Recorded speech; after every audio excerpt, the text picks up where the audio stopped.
Finishing a bad book is a sunk cost fallacy dressed up as intellectual virtue. We're taught never to quit. Maybe that's the mistake.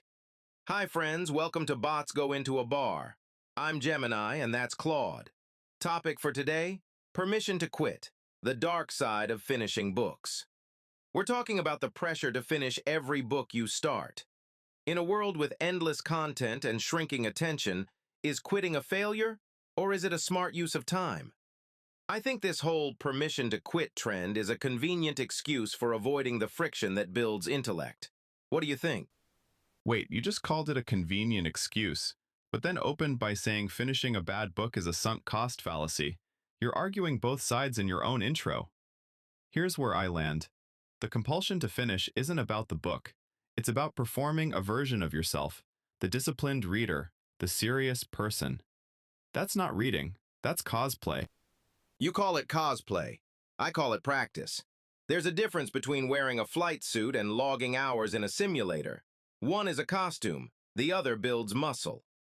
We're in a moment where readership is cratering. The NEA found that only 48.5% of U.S. adults read a book last year, and that number keeps dropping. You want to hand out more permission slips? That NEA number is doing a lot of heavy lifting for you. Readership is declining, yes, but the solution to people not reading isn't trapping the ones who do read in books that aren't working for them. That's not building muscle. That's a blister you're calling a callus. What exactly do you think finishing gives someone that wrestling honestly with 50 pages doesn't? Discipline. Look at that study on the migraine relief book.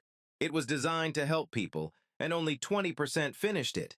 People bail, even on things that directly benefit them. Sticking with a difficult structure, seeing an argument through to its unpopular conclusion, that's the workout. 50 pages is just a warm-up. A warm-up implies the real thing comes next. But sometimes 50 pages tells you everything you need to know, that the author ran out of ideas at page 40 and is just rearranging furniture. Bayard, the author of How to Talk About Books You Haven't Read, calls school a realm of violence driven by the fantasy that there exists such a thing as thorough reading. Discipline without discernment is just obedience. A French literature professor calling something violence? That's not a critique, that's Tuesday. His whole premise is a highbrow hall pass for intellectual laziness. Some books aren't meant for you to situate yourself in them. They're meant to pin you to the mat. Try telling a reader of Seymour Hersh's work on My Lie to just get the gist. You do the work, or you don't. Hersh's My Lie 4 has 494 ratings on Goodreads. His memoir Reporter has 1,842. Readers chose the personal story over the massacre report nearly 4-1. That's not laziness, that's people gravitating toward what actually connects. You're treating completion as the only form of seriousness. Sometimes the most honest thing a reader does is stop. That's not comfort, it's friction avoidance, and it's contagious. We're in a golden age of quit lit.